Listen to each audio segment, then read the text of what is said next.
Hello, and welcome to the AzureWell Podcast, where we're helping people restore health naturally. And today we're going to be talking about head health. We're going to call that talking about headaches and migraines. So with me today is Dr. Alphonzo Monzo. Dr. Hello, thanks Monzo, for having me again. nice to see you. Yeah. Yeah, when we were talking about this, we were talking about what all happens with the head. And one of the main things that happens with people is they experience headaches and migraines. And there are other problems that you've pointed that you're going to point out that people have with their heads, but headaches and migraines are probably one of the most frequent things and things that so many people nowadays struggle with. Yeah, it's become rather common for most people to have some type of headache or migraine on a normal, regular basis, which is hard to believe if you're the type of person who doesn't get them.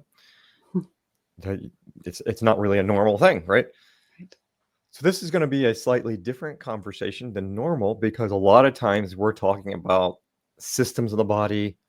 And so we're going to talk about the head, but we're not going to get into specifics about like how the brain works with the eyes because it's kind of more generic in that it's affecting the brain, but it's not all about the brain. So we will get into head balance and comfort. Mm-hmm.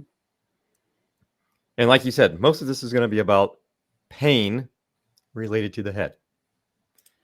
So we're breaking it down this way, a little bit different just because of the nature of the topic, but we're still going to get into the basics of what is head balance and discomfort. What are some of the root causes to discomfort in the head? Lifestyles to improve head balance and comfort. The energy pathways related to head discomfort, because there are a lot of pathways that go through the head, and sometimes, or I would say pretty often, most people don't think about a electromagnetic energy pathway going through the head that could be the source of your problems. That's probably the last thing most people talk about. Nutrition that can improve head balance and comfort. And then, of course, what supplements does AzureWell have that could help you out if you need some help with some head pain, discomfort? So here's the basic stuff. Obviously, the most common issues people get with the head is headaches, migraines. You have brain tumors. That's not as common, but I mean, it is a big thing today. A lot of people get the dizziness, vertigo, sometimes nausea, strokes, which seems to be a more growing issue these days, maybe due to the environment and everything we're doing lately.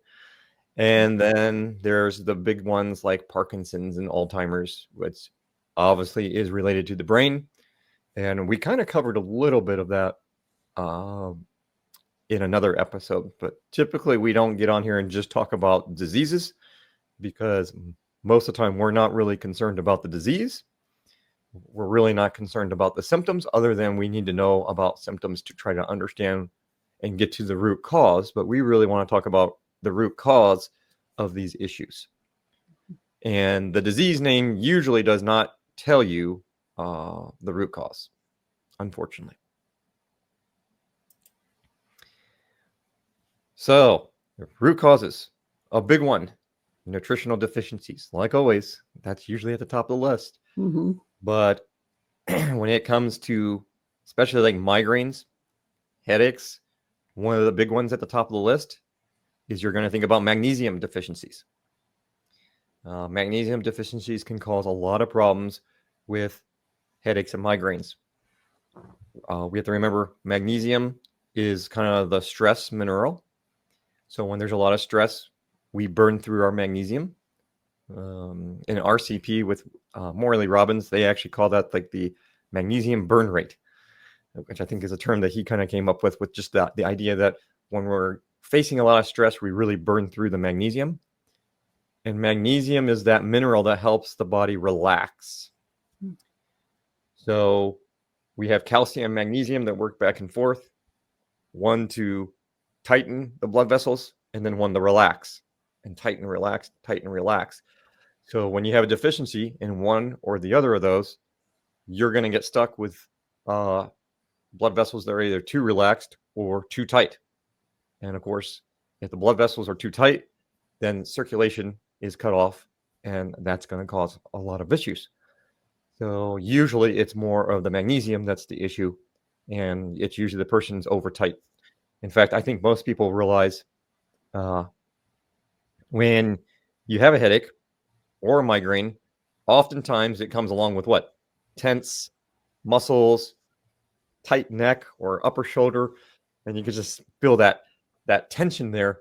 And so a lot of people will do a little bit of rubbing and stuff. Now I'm probably getting into lifestyle, but things like that. So that's why it's important to understand the nutritional deficiencies. Number 2, toxins. If we have toxins in the body, which you're going to if you live in today's world, and they're accumulating and getting into the brain or into the head, into the sinus areas, then you're going to develop problems. It's going to develop more pressure and dysfunction. So it doesn't always have to be in the brain, right? Because we're talking about the head. So if it's in the sinus area and stuff, you're going to have congestion and pressure. Gut health. And that's because what happens in the gut oftentimes affects the brain. We see a lot of that with the big diseases like Alzheimer's and Parkinson's, but you see it with headaches and migraines. In fact, sometimes people will eat a bad food. That kind of goes in with gut health is, not eating the bad foods. So bad foods could be a root cause. And that might go on the bottom one there that's called food sensitivities and allergies. If you eat some MSG, most people, once they become familiar with the symptoms, they can identify almost instantly when they eat MSG because they get a headache or a migraine. When people aren't aware of that, you don't realize it's happening.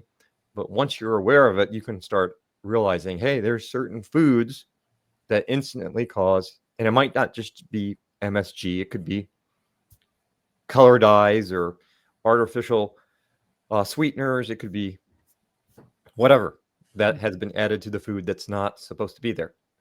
And so the effect on the gut can instantly sometimes affect the brain. And we're going to show you why when we look at the energy pathways.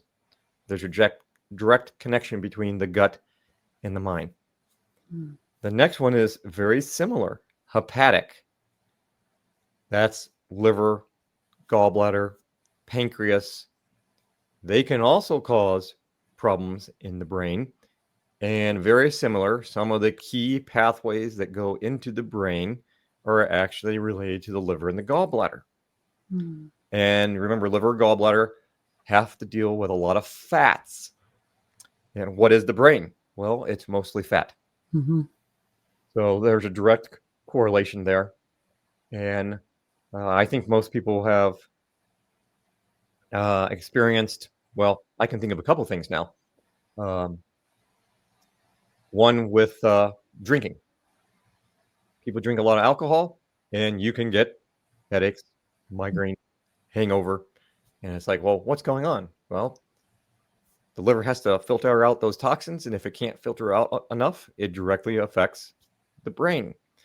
And we also have similar issues with blood sugar. If blood sugar drops or goes way too high, you can start having a lot of problems with the head. Some people even pass out. So there's a direct correlation then to the hepatic and the head. The EMFs and the fake light. So I don't have my orange blue blockers today. I have my reading glasses. But you can kind of see in them, there's a reflection, a blue reflection. So they do have a blue reflection tint. It's not the best, but for reading glasses, that's about the best you're going to get. Because, I guess you could get orange, blue blocking glasses for reading, maybe. I don't know how well that works. If you're reading a colored book with different colors, it might not work too well. Right. Some of those colors you're not going to see. Yep. But the EMFs and the fake light can greatly affect the brain. A lot of people who are EMF sensitive, they can get instant headaches, migraines when they walk into a place that has too much like Wi-Fi or their cell phones. Some people are so sensitive they can't even put a cell phone up to their head. So we know EMFs affect the body in a number of different ways. Electromagnetically is a big one. But EMFs can affect the ion channels in the body, which are usually like your gateways to different cells. So all cells have different gateways, and there's calcium channels, and there's potassium and sodium. And these channels can get affected by EMFs. That's what all the studies show. So you can get an influx of too much or not enough of these essential minerals getting inside the cell. And the head and the brain is made up of cells. So when it comes to fake light, we have to remember good sunlight, being outside, stimulates the body to make a lot of its own hormones, this cascadian rhythms. Well, fake light, the excessive blue light, also is causing a neurological response to the body, but oftentimes not a good one. And it usually tends to make you more wired. It makes it harder to sleep because it is actually stimulating your body to make more serotonin. And that's not what you want when you want to go to bed. You want more melatonin, and you want the serotonin to stop. Some people become sensitive to blue light, and that can cause pain. What would you say for people who, when they are in the midst of a headache or just in general, they have trouble going out and looking at the sunlight? I mean, to take someone who has a headache already and say, oh, you need some sunlight to help with that, they'd be like, no. So how does that fit in? Is this a thing where when they don't have a headache, they need to get more sunshine? Yes. Yeah, because you can develop the photosensitivity. So during that process, you don't want to go stare at the sun or go outside where it's going to be too bright. Right. Because you want to minimize that stress on the body. So this would be something you do other. Okay. Yep. And a lot of times when we're looking at root cause, if we're not getting outside enough, it's very easy to start developing more photosensitivities. It's kind of like, if you don't use it, you lose it type of thing. So if you're not building your tolerance up, then you're going to become more photosensitive. Same thing like going outside and burning. You have to build up your tolerance so you don't burn, so you don't like go outside, spend 10 hours in the sun for the first day. Yeah, and we've talked about sunglasses before also, that if you're always shading your eyes, then, the minute you take your sunglasses off, oh, that's just too bright. Whereas if you do spend more time out getting that natural sunlight in your eyes, and then it does all those good hormone things for you. So you actually need time out in the sunshine without sunglasses or glasses. That's right. So the next one is stress anxiety, and that just makes sense. Stress can cause physiological changes in the body. Specifically, muscles get tight. So if your neck and upper shoulder muscles start getting tight, then that's lack of blood flow. And that's usually not going to turn out too well. So you want to keep the stress and anxiety down. Poor sleep, really big one. Most people do not get good quality sleep. And one of the symptoms of being sleep deprived is headaches. And I mean, that could develop into migraines and all kinds of things. But yeah, you need good sleep to rest so your body has time to recover. That also helps minimize your stress and anxiety, because if you're not getting good sleep and you're not bringing down the stress level, then, it's just going to keep rising. Dehydration. There's that one book, what is it? The the Great Water Book or the Water Miracle or something like that. Oh, The Body's Many Cries for Water, I think it is. A fascinating book. There was a guy who studied water and how it affects the body and dehydration.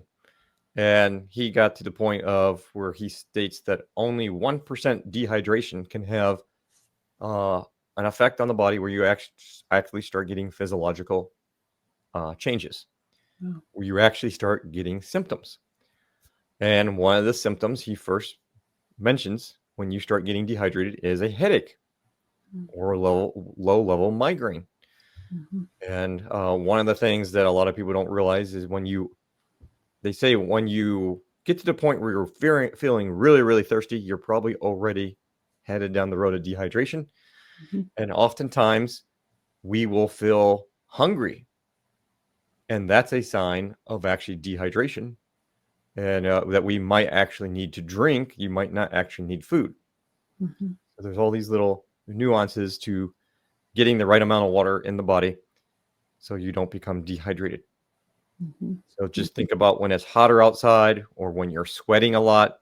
When you're sweating, you're losing water, you're losing electrolytes, which means minerals. So you need to get those back into the body. And then we kind of already talked about food sensitivities or allergies, any type of reaction. It doesn't have to be something necessarily bad. It could just be that there's a food that your body doesn't handle. Well, that's what it has been for me because I have an allergy to soy. And the number one symptom or problem is a headache. And I actually call it a soy headache because it feels different than just a stress headache or I've got a neck ache. And usually it comes on I'd say within 2 to 4 hours of having even the smallest amount of soy. So back when I first discovered this, like the amount of soy lecithin in a little square of chocolate that big, and I would get a soy headache. Just, having, going to a potluck or something where someone has used mayonnaise that had soy oil in it, and boom, I would suffer for that. And I kind of blame it on the fact that in the 90s when they were coming out with GMO soy, I didn't know that there was such a thing as GMO soy, and I think I got a whole pile of it. And then after that, even organic soy has not, I'll still react to it that way, but it's considered a true allergy. And yeah, I don't think you would call my soy headaches migraines because I don't see flashing lights or strange visual things, but it's something that just puts you down for a while. Yep. And for each person, it could be a little bit different. Yep. But it's serious Food stuff. sensitivities, allergies. That's one of the main symptoms is the headache or a migraine. Yep. And like you said, the real difference between a headache and a migraine usually is a migraine comes with the vision issues, or auras or light, and usually the headaches do not. So what about lifestyles? Well, first, de-stress. Find things that you like to do. Whether it's, some people it's like exercise, not necessarily working out, but physical exercise movement is on there just because it helps increasing circulation. But what type of things do you like to do to de-stress? Is it physical exercises or brain games or puzzles or something, coloring? Little things we overlook that can be very powerful. Deep breathing, getting extra sleep. And it's interesting. There's I forget who did it. It was years ago. There was a study and they showed that for every hour you sleep before midnight is worth like 2 or 3 hours after. Wow. So getting to bed early really does play a huge impact. Physical exercise mentioned that limit the bad foods. There we go. So sugars, fried foods, too many carbs, bad oils, especially the processed stuff. Synthetic sweeteners are known to cause all kinds of headaches and migraines. I know a number of people who, I don't know what they call them. They probably call it synthetic headaches. They're just like you with the soy. They almost instantly know if the food had some type of artificial sweetener, because they will get, a headache within, or a migraine, depending on how bad or what they ate, within 30 minutes of eating the food. So it seems like those are really bad. I've seen the food dyes. What's that lady's name? There was a lady, I think she was a psychiatrist or a counselor, and this goes back maybe to like the 80s. She used to have a video online where she brought in these normal kids and just showed kids playing in the toy room or whatever, and then they gave the kids either a food sensitivity, a food that they had a sensitivity to, or like the blue dyes or some kind of color dyes, and then you watch the kids just melt down and turn into like little demons, where they're running around the room trying to hit people, throwing things, tearing everything apart. And the doctor was trying to show people that this is the type of behavior you can get from kids when they eat something they're sensitive or allergic to, or sometimes a lot of these bad sugars and dyes. And I mean, once you see it, it's like night and day. It's like, whoa, what happened to that kid? That's just by something you put in your mouth. So imagine if it's affecting small kids that way, what is it doing to us when we're older? Maybe we're not like tearing things up or anything, but headaches, migraines, bad day. Hopefully you're not punching someone in the face or shooting somebody. But you have to wonder, some of these people who go crazy. Improve detox or elimination, because we need to get the toxins out. So improving your detox and elimination, making sure you have good bowel movements, making sure you're eliminating with urine, sweating, all that kind of stuff, to make sure the toxins are actually getting out of the body and not being recycled. Well, and the correlation you made there between the gut and the brain and the gut and the head, having constipation will give you a headache, and go figure, but it does. Yes, it does. And the colon is a large part of elimination in the body. By the time basically it's the stool. So by the time what you ate gets to the large intestine, it's basically now a stool, and it's basically just elimination. The large intestine doesn't really absorb much nutrients out of that food or what's left of it at that point. Only like a few little things. But the biggest thing it does is water, reabsorption of water. So you imagine if you're really constipated and things aren't moving, it's usually really hard and kind of dehydrated in there. So you can imagine it's probably a sign for a lot of the body. So that is the next one. Heal the gut. Have to make sure the gut's healthy, and also heal or improve the hepatic system. So your liver, gallbladder, pancreas, spleen, making sure those systems are eliminating and detoxing is a huge thing. The liver lifeline, they call it. Give yourself a break. Nutrition. Here we go. These are things the mind, the brain, the head needs. So you need B vitamins and choline. That also helps a lot of the methylation functions. And methylation does affect the brain. You need methylation to work properly to detox, phase 2 liver detox. But there are also sections of the methylation cycle that relates to neurotransmitters. So it's directly related to the brain.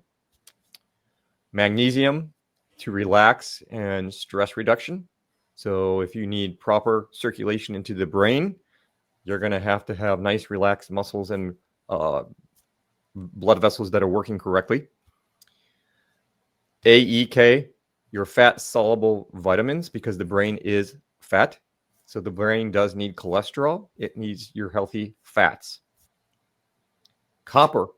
The brain runs off of copper too, which we're going to talk about a little bit more here in a minute.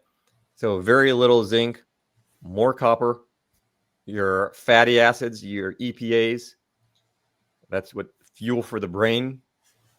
Sun, so you can make hormone D and activate your retinol. There's a lot of retinol receptors in the brain and stuff, so you need the good vitamin A to be activated. So you get that from the fatty acids, usually from cod liver oil, and then the sun helps activate it. Ginger helps with a number of different things for headaches and migraines. Green leafy vegetables, your nuts and your berries and your eggs. Those are all kinds of good foods for the brain. Water, obviously, so you don't get dehydrated. And CoQ10, because CoQ10 is phenomenal for circulation. Mm-hmm. And so when we have headaches that are due to lack of circulation, the CoQ10 will help with that. Head health, unique perspective. So we covered this once before, but I just thought that I would throw this up here again for everybody. The picture's a little bit small. Let me see. Do I have a bigger picture? I think on the next slide, I'm just going to point this out for a second. You can see here in the bottom corner of the brain, you can kind of see those green pathways coming up from the brainstem. So that is where the locus coeruleus is, which is Latin for the blue spot. Normally, when copper is stored in the body, it's blue. So when you find blue spots or blue lakes in the body, those are usually areas of copper storage. So that's exactly what this area of the brain does. It actually stores copper. And you can see it's a primary site for the synthesis of norepinephrine and noradrenaline. So what they found out is that this center in the brainstem feeds copper throughout the brain, and it helps with a lot of your hormones that are related to depression, panic disorders, Parkinson's, Alzheimer's, anxiety, which is why I put on here that energetically, copper gets depleted due to fear and anxiety. So when we have a lot of fear and anxiety in our life, it actually reduces the copper, which then affects this area of the brain, which also feeds the limbic system, which is called the emotional brain. And you can see it's related to your norepinephrine and serotonin and the norepinephrine dopamine receptors. So a lot of these issues with depression, anxiety, all come back to some level of how copper is working. But it can also be related to, obviously, headaches and migraines and stuff. If there's a mineral deficiency that the brain needs, or a fatty acid that the brain needs and it doesn't have it, you're going to get symptoms. So just a few things to remind people about copper. Copper is needed for proper nerve function. It helps heal the nerves. It is used to make the myelin sheath. The myelin sheath is the covering over your nerves. So just like when we have electrical cords, we have a covering over the cord to prevent from touching the copper wire inside, so you don't get like shocked. And so when cords are laying over top of each other, they don't cause a short. So we have covering over our nerves too, called a myelin sheath. And you need copper to make the myelin sheath, and then the myelin sheath covers the nerves, which need copper. Just makes sense. So we have this dual ratio of copper and fat, one being an insulator and one being the conductor. I think most people know copper is needed for skin, connective tissue. That's not directly related to what we're talking about here today, but kind of. Copper actually helps make you smarter, boosts your mood, cognitive abilities, stress, anxiety. And now you kind of know why. Copper needs 3 types of fats to become bioavailable. It needs the retinol and omega-3s from clean animals, saturated fats, including coconut oil, obviously cod liver oil, grass-fed beef liver, organs, meats, grass-fed butter, eggs, raw milk, all those type of things to get the healthy retinols and the healthy omega oils. So one of our favorite is the cod liver oil.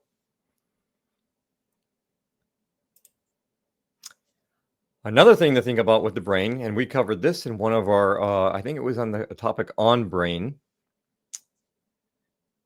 some podcasts ago. We talk about how this research has been done, and they found out that iron is accumulating in the brain. And they're associating it with a lot of the diseases of the brain now. So we have all kinds of different forms of unbound iron, which is iron that's not where it's supposed to be. It's not in your blood. It's not in your hemoglobin. It's not going into the transport chain of the mitochondria to make energy. And so that's called unbound iron because it's not bound to your other minerals. Inorganic iron is a form of iron that you can't use. It's like a metallic iron. The also might be known as non-heme. So these are all kind of names that can be thrown around there that kind of mean the same thing. Heme iron is usually the iron that we need from plants and animals. And that is a type of iron that your body can use. It's bioavailable. But when you get a more metallic form of iron or inorganic form, it's a non-heme, and it actually takes a different pathway in the body. And then, of course, now we have all these iron oxide nanoparticles that they're making for all this new technology. And this stuff gets in the body and overloads the copper iron metabolism and the recycling system. And then it's going to leach out of the blood and get stuck in different tissues. And if it gets stuck into the brain, then you can start having different issues with the brain, including headaches, migraines, and so on. We don't want iron there. We don't want the brain rusting. So continuing on the unique perspective, we're going to look at some of the pathways. So we've talked about this many times, these same two pathways, third cycle, because these are the two pathways that are largest through the brain. And quite honestly, if you look on the list, you're going to see liver, gallbladder, pancreas, spleen. So a lot of hepatic system. The brain is on there, the eyes, the peripheral nerves, headaches and migraines are common. Both of these pathways can create both. However, typically the blood messenger pathway that's on the left is typically the pathway that's more common for headaches. And the head and vision messenger pathway is more common for migraines. But it's not written in stone. And you can see all the other functions of third cycle pathways. But look how long these pathways are. All the way from the big toe, all the way up through the brain. So you can imagine any type of injury along these pathways could eventually lead to a headache or migraine or sinus issues or discomfort in the head, jaw, ear, tinnitus. And since these pathways are coming through the gut and through the hepatic system, liver, gallbladder, there is a direct correlation. If you're having a problem in one location, it could refer to another because of how the pathway flows. Well, I was going to ask you about that ear tinnitus thing, because earlier on your list, you had mentioned dizziness. And, that's something that definitely has to do with your head. But a lot of times it has to do with your ear and, whether you've got, I don't know what it is, calcium deposits or something like that break off and, make you get vertigo. But because you mentioned it in that pathway, that's interesting.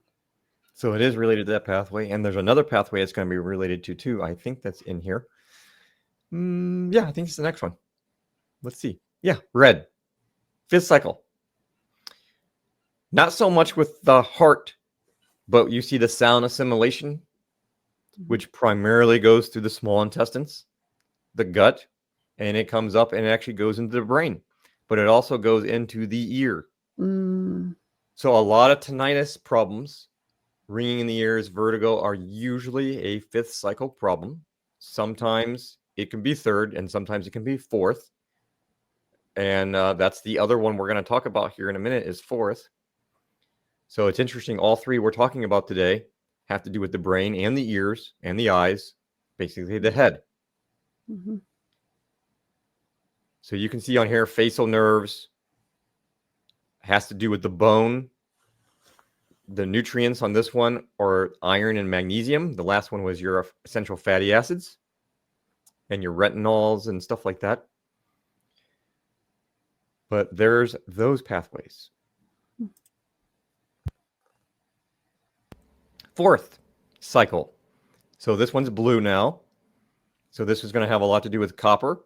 It's also, again, related to magnesium. So magnesium is related to two different cycles here, fourth and fifth.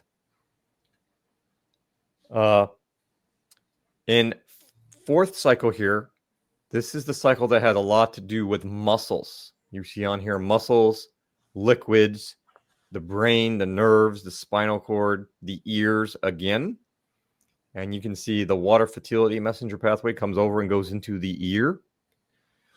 So it's like each one of the three of these cycles that we just showed, third, fourth, and fifth, they all have at least one pathway that goes into the ear.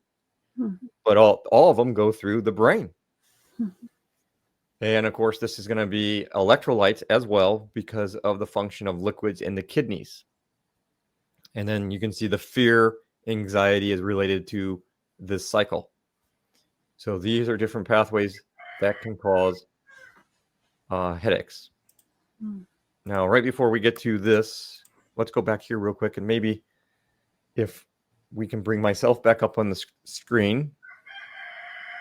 So the best thing for headaches is usually the blood, which the best way to touch that is the 4, which is on the back right here, your occipital.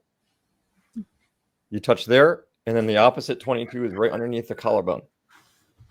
And that will help that pathway cycle through and bring the energy down out of the head and circle. So that's usually more effective for headaches, just like this. Migraines is the head and vision messenger pathway usually. And for that one, it's more like the side of the neck and right above the opposite eye. So these are very simple applications you can just try at home if you start getting a headache or migraine and see what one works better. Usually it works, within 5-10 minutes. So you can try that and see how that goes. Good to know. If those don't work, then it's probably most likely a 4th or 5th cycle pathway, which then gets a little bit more complicated. And you probably need my ebook or the textbook to know how to do that. Basic nutrition. So with the AzureWell line, you guys have a number of supplements that would be basic nutritional needs for the brain. We talked about the core copper and the Alaskan cod liver oil. B vitamins. So there's a multi-B liquid. And look at all the things that helps. Brain, the liver, the cardio, energy metabolism, mitochondria. The brain needs a lot of energy too. So that's another thing. When you start running out of energy, you could develop pain discomfort because there's not enough energy to run things. B12 liquid. Now that one's only B12, but it's still very powerful for the brain and nerve support, eye health. And then here is a specific magnesium. We have the Mag-G, but we also have Mag-M, which in a product called Racing Mind Relief. So this has other things besides just magnesium to help promote the calmness, relaxation, emotional balance. So this is good in a number of factors because it's going to deal with stress, but it also has that magnesium to help for the brain and the head. Now, when we get more directly to what supplements are going to kind of be more focused directly on head support, here's some common ones. And some of these, I looked up some things with the NIH, which is the National Institute of Health. I just need a drink of water here. Mm-hmm. So, turmeric ginger. Well, obviously, turmeric has a great anti-inflammatory reaction, but the more powerful thing probably in there for the head is ginger, because ginger helps support pain reduction. It helps support nausea reduction. And a lot of that actually comes right out of the NIH.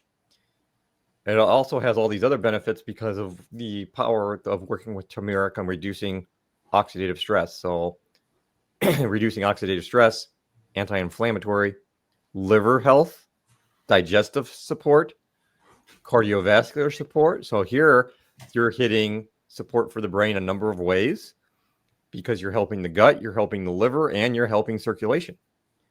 So that's a win-win. Glutathione.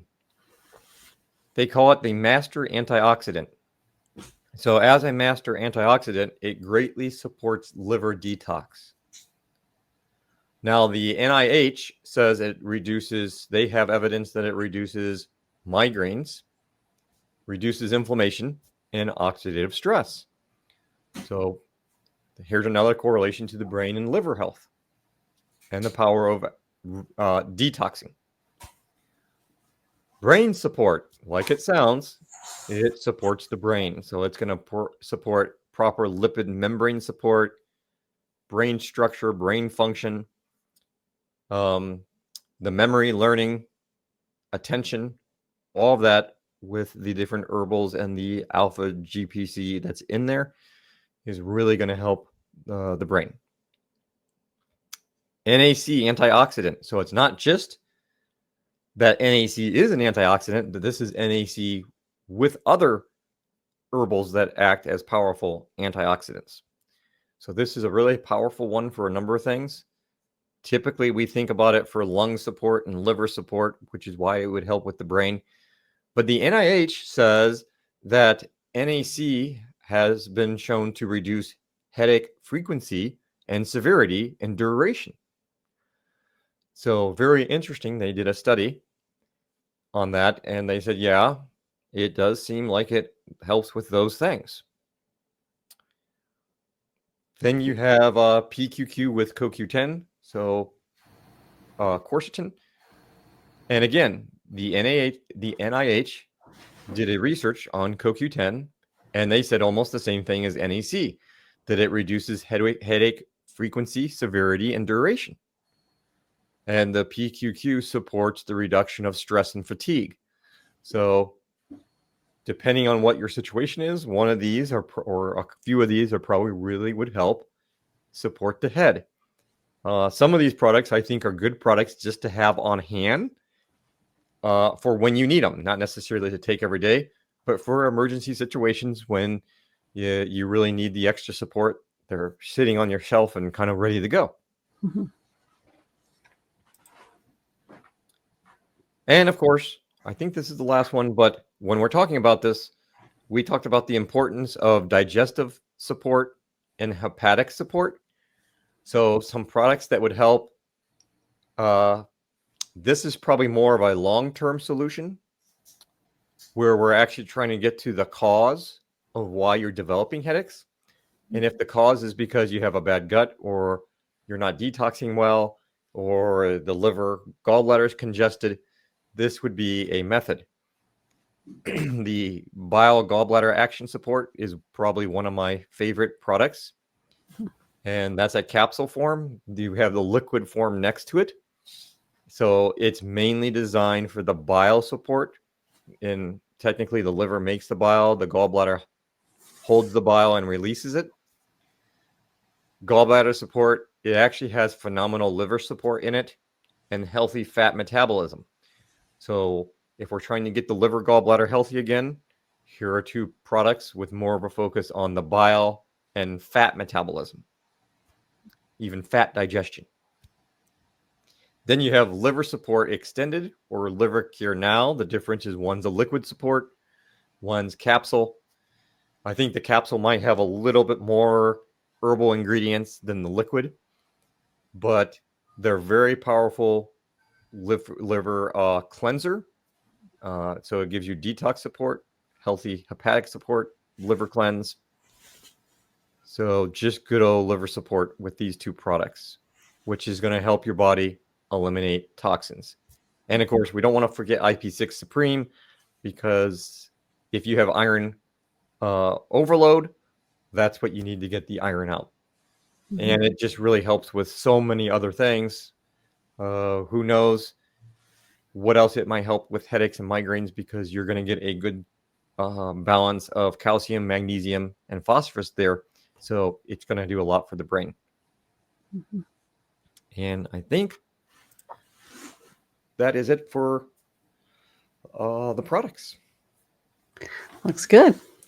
The thing that I notice whenever we talk to you about these sorts of things, it feels like there is an underlying theme, and that is that you need better nutrition, you need more sunshine, you need less of these toxins and things that just hammer us from all sides. And it's almost like whatever problem you're having, there's this set of, hey, go back to the basics, get these things taken care of. And hey, pain is a messenger to let you know that something's wrong. And maybe that something that's wrong is in your liver, but you get a headache from it. That's right. Well, that's letting you know that you need to change your ways, and you may not necessarily even need a diagnosis. Mm-hmm. Just improving your lifestyle, improving your choices, getting back to essentially the way God made us and what he intended for us to eat, and he intended for us to be out in the sunshine. Those kind of things. So. Yeah, and in our Alphonzo body classes, that's one of the big things I hammer home, because we're teaching about bioelectric energy systems, and it's not a topic a lot of people are accustomed with, unfortunately, in America. Mm-hmm. Most people don't understand that. They think it's some kind of weird, but it's coming to the forefront because we have more and more evidence all the time that these pathways exist. People have been able to measure them. We know they exist. But when we look at the energy system of the body, the number one sign that energy is congested in the body is pain. Mm-hmm. So when we talk about pain in the class, pain is almost always a sign that there is energy congestion. Mm. So it doesn't matter where the pain is. We always think, first and foremost, you should always think, energy is not circulating well. Mm. Now the question is, why is the energy not circulating well? Could be a lot of reasons. Mm-hmm. Could be as simple as a nutritional deficiency, or scar tissue, or you just got an injury and you fell off, your horse or your bike or something. And so we should always be thinking in lines of, how does the energy affect the body, and then how does the biochemistry, because they work together. Mm-hmm. You usually don't have just one or the other. It's usually both. Mm-hmm. But yes, the basics of naturopathic training, at least the real naturopathic training that goes back thousands of years, or I don't know how many thousands, but a while, is the number one thing you look at is nutritional deficiencies. And then number two is toxicity. Mm-hmm. And then from there's all kinds of other little things. But that gets into food and diet, and it's just very basic principles from nature. Mm-hmm. Yeah, sounds good. If people want to know more about you, your website is drmonzo.com, drmonzo.com. Lots of good information there, because you've got a unique perspective that we don't hear everywhere else. And so it's worth, digging in a little bit more to find out what other studies you're working on, because it's all very helpful. And then, yes, we've got more information and podcasts and things on our own website, AzureLivingWell.com. So this has been good, Dr. Monzo. Thank you very much. I appreciate you being on here today. Well, thank you for having me.